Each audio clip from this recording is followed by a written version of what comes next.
Hey guys, welcome back to another video. So on this video, we're going to be working on the E36 Vert drift car. So we're actually just going to go through the car, just make sure it's all ready for its 4th drift event.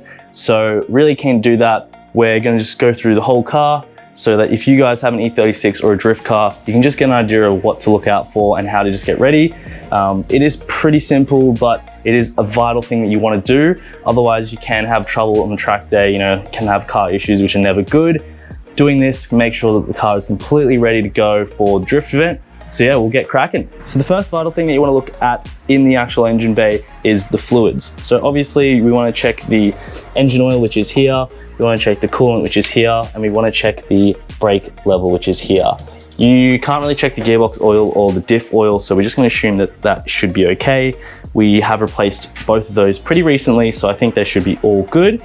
But yeah, we'll just open them and we'll check them to see if they're full. So yeah, the first fluid that we're going to check is the coolant. So you can see down there, we'll try to get you in there. It is slightly lower than what the level is there, this level here. So that should be the cold level. Just going to top that bad boy up with a little bit of fluid. We're going to go around to the brake master cylinder. So you can see here, just give it a wiggle. You can see that line of fluid is pretty much just below the max, so we're all good there. The fluid itself is actually, or should be, in really good condition since we just replaced it. So yeah, that looks all good. If it is like brown, obviously you want to replace it and bleed the brakes while you do it. But yeah, I'm happy where that's at. I'm just going to check the oil now. So check the oil. I'm just going to get the dipstick out. Oh, made a bit of a mess. It's a bit hard to do one-handed, but we'll see how we go.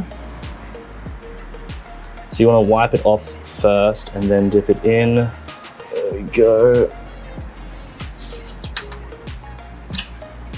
And then we can see.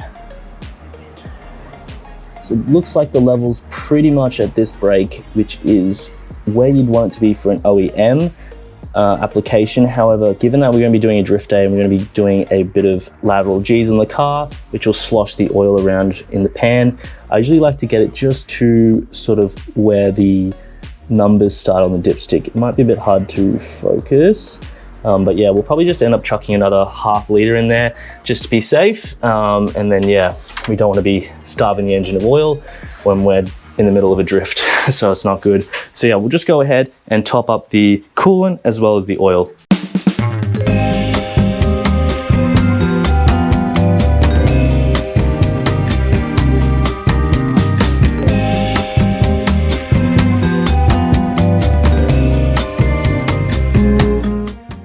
All right, so now all the fluids are topped up. We've got the coolant all good to go. We've got the oil all good to go. We're just going to get the car up on the jack, and then we're just going to get underneath the car and do a few little bits and bobs there.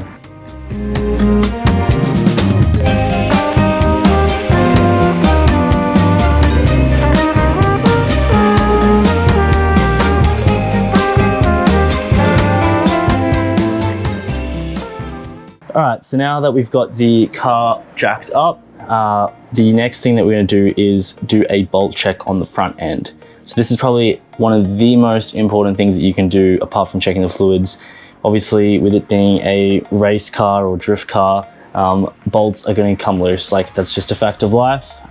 So just going to be on top of it because it can lead to damaging more things, especially with like the Heim joints or like angle kits or that sort of parts. They do tend to get loose every now and then. So I'm just going to run through all the bolts that I usually check. That way, if you have an E36, you can check those too. But yeah, we're just going to run through and use adjustable wrenches as well.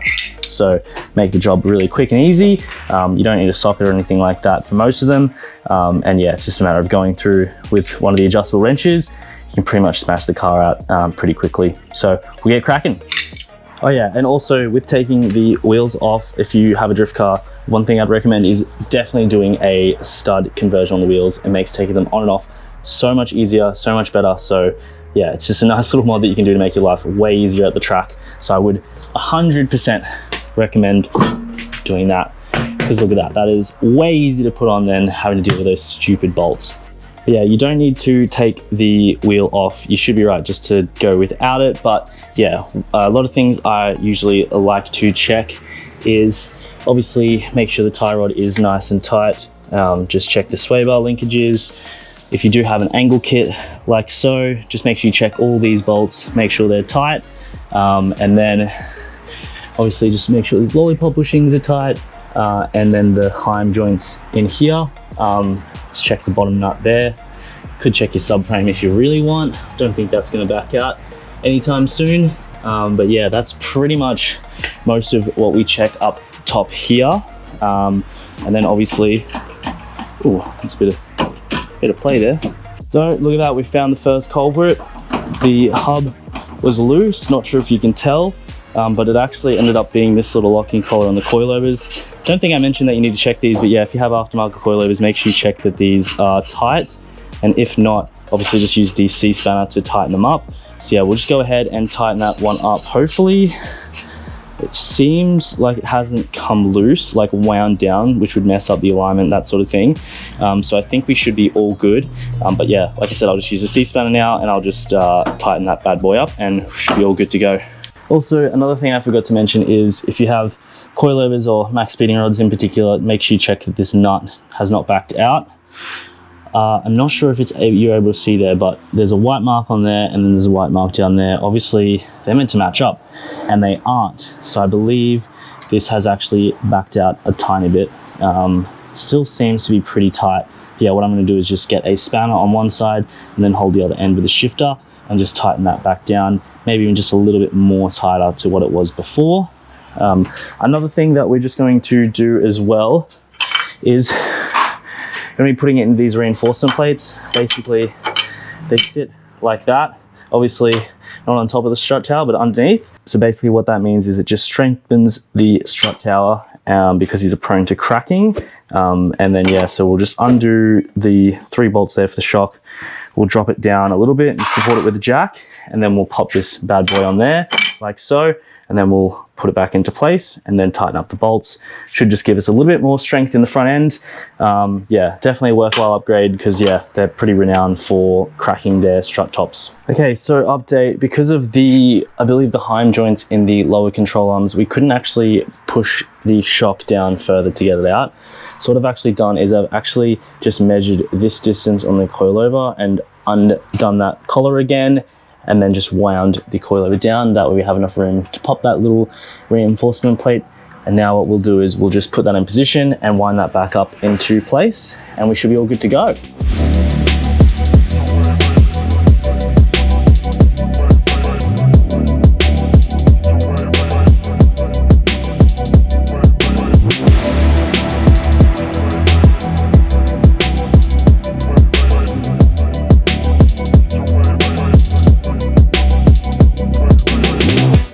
Okay, so this side is now all done. Coilover's wound back to the right position. You can see just inside there, we've got the reinforcement plate there. Just one thing to note is you might need to undo the camber adjustment bolts just to move it back a squidge, just because it will probably hit on the little washers that are in there. But yeah, we've just had to, you can see it was maxed out before and now there's just a tiny little gap if that's coming out. We'll just get cracking on the other side. Not sure how much I'll be able to show just because the wall is in the way. Might be a bit difficult, but yeah, we'll get cracking.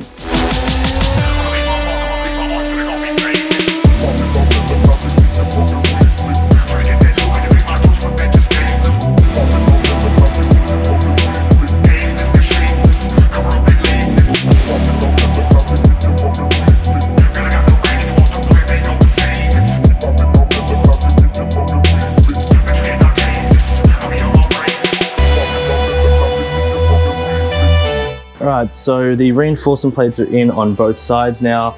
So yeah, we can see there, we've just tightened up the nuts on the outside, we've tightened up the camber adjustment nuts. We've also tightened up the center nut here. So I've also just gone ahead and marked it again with a new mark there on both sides. Yeah, because these are prone to coming loose, and obviously if that comes loose, your shock will be basically just chilling there. So you don't want that to happen. I usually just mark them just to be sure so I can check it without having to get any tools out. So yeah, that's all done. A little bit more work than what I thought, but if you have stock suspension, it should be a lot easier. You should just be able to undo the bolts and drop it down. We'll now move on to doing the actual bolt check. So we'll check the rest of these bolts. So I've just turned the wheel so we can get better access at some of these bolts and nuts. So I'm just gonna go check this one, make sure that's tight. Seems pretty tight. Check this one here. Yep, that looks good. I believe this one might be a bit too big. Nope. No, that looks good. Coming around underneath the car, we'll just check this one. Looks good. Just check these lollipop ones. No, they look good. They look good. Yeah. Maybe if you really want to be pedantic, you check the caliper, brake caliper bolts. Sorry. There you go. Flip them around. They look good. I'll check this top one here. That one looks good. You can check this one here. I will just do that. That looks good. Can do these little ones here on the coilover. I'm pretty confident they should be tight. They seem pretty tight. And we'll just check the sway bar. These are small. I believe they're only like 10 or 13 mil.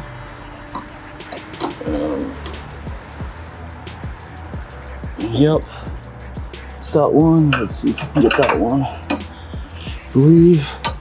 Oh, try to look at it on the viewfinder of the camera to see. Okay. Yeah, that's good. Yeah, that's pretty much it on this suspension side. We're gonna do the exact same on the other side. Probably not gonna be able to film just because the wall's in the way again. Another thing as well, inside the engine bay, I probably like to check is the nuts for the engine mounts. So I'll go ahead and do that. There's also a top nut here. See if I can get you to see. There's also this top nut here for that control arm. So we'll just double check that. I'll do that off camera because it's a bit hard to do. Might need a socket. Yeah, apart from that, I think that should be pretty much everything on the front end that I need to check, obviously apart from that other side. Yeah. Also, just a quick little tip is you may have seen me using a head torch. This thing is so mint. Shout out to Pilchy, he's the one that got me onto these.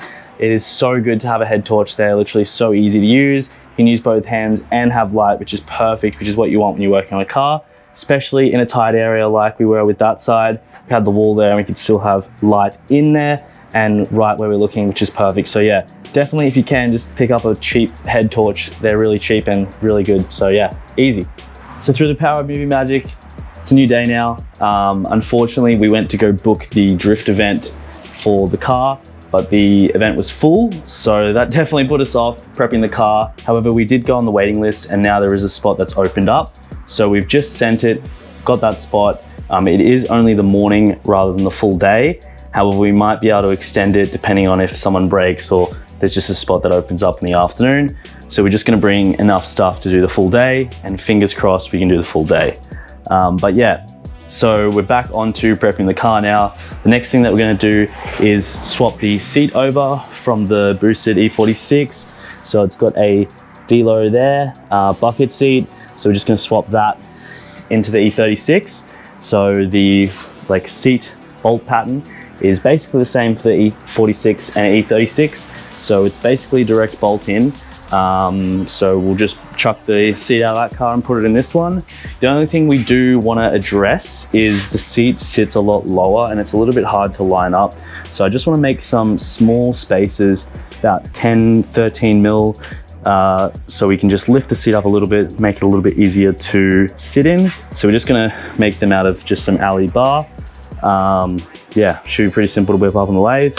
Obviously this is our lathe. It's a pretty basic one, but it's definitely enough to do the job. Just with the tooling and the power of it, it's really only good for Delrin or Ali. But yeah, like I said, it's more than enough for what we want to do. And it's definitely a good asset to have on board so we can just whip stuff up like this. But yeah, I'll chuck you guys on time lapse and I'll whip these out.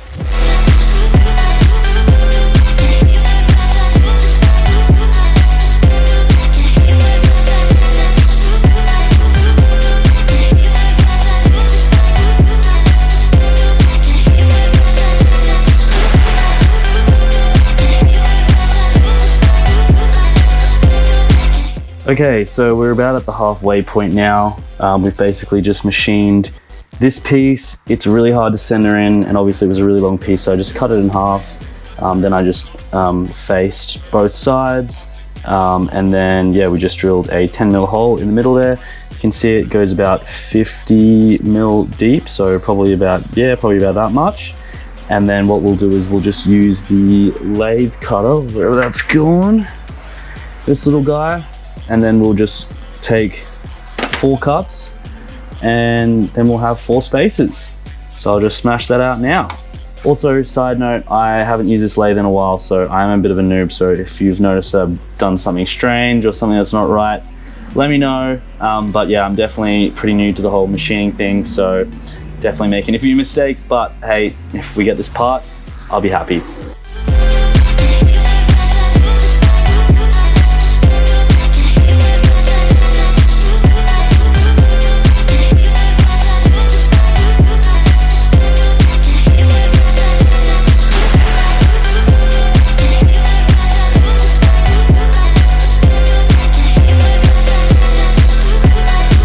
So we just finished up. Obviously, did take a little while, but we got there in the end. Here's the finished product. They look pretty good. They're about 0.2 of a mil within each other, so I'm pretty happy with that tolerance. Not super duper critical. But yeah, now we'll just grab the seat from the 46. So hot today, so not really the right weather to be doing it, but I'm just gonna smash it out. I'm absolutely sweating my ass off. So yeah, we're just gonna swap the seats now. So yeah, it's pretty much just 4 bolts there. We will need to unbolt the little seat belt lower receiver thing just to get it through the hole on the bucket seat. So this little hole there. We don't even need to replace the seatbelt receiver. We just use the same one as an E46, bolts into the seatbelt. So that's easy. So yeah, we'll just chuck it on time lapse and I'll just smash this out.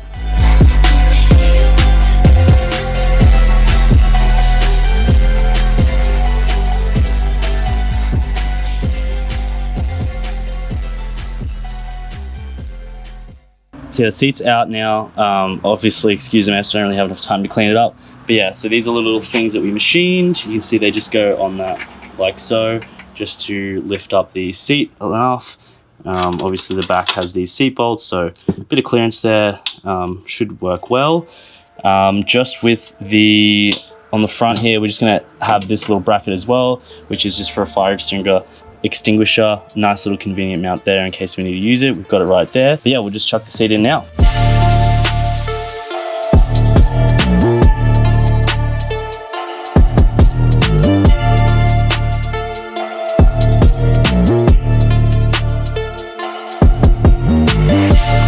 Oh my God, I'm so sweaty. That was actually such an effort, but we got there. Here's the finished product. So yeah, seat secured, pretty much can rock the whole car by the seat, so that's always a good sign. We've got the fire extinguisher here, ready to go. We also put in the proper spacer here. Before I just had this, which is a locking collar from a tie rod. But yeah, so that's properly spaced. I definitely think that's a lot bigger than what was there before. But yeah, that's all tight. This is run through the seat like so. And yeah, she's pretty much good to go. So now we'll move on to bolt checking the rear of the car.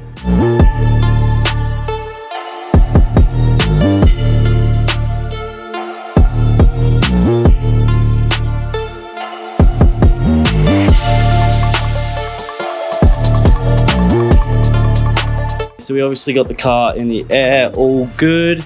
We just took one wheel off just so I can show you what to check, but realistically you should be able to get to most of these bolts from inside. Might have to take the other side wheel off, but we'll see. It's a bit tight on the wall, but yeah.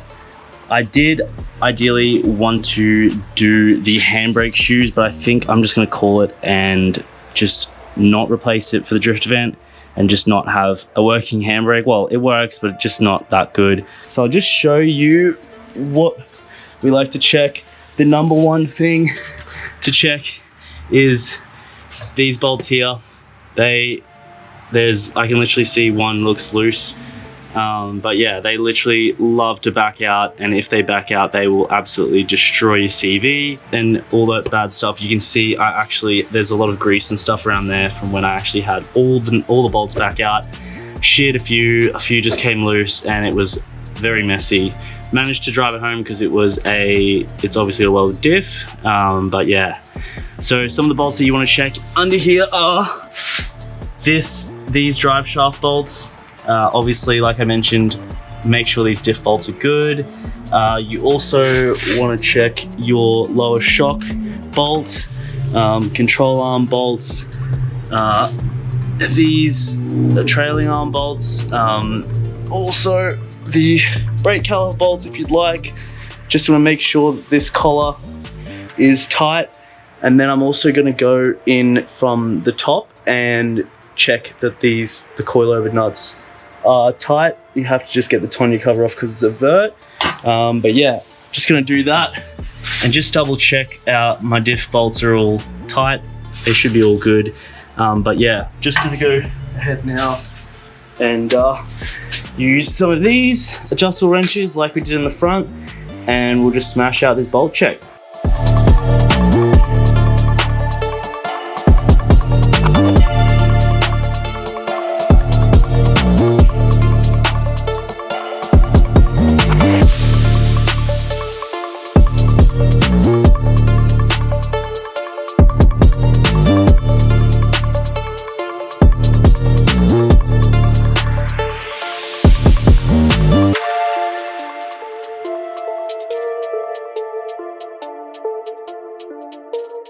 I know it's really gross rolling around on the garage floor with no shirt on, but it is what it is.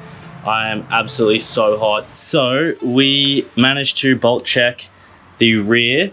Actually, the lower control arm bolt was loose, this bolt here. So the camber was probably moving about, which is obviously not a good thing.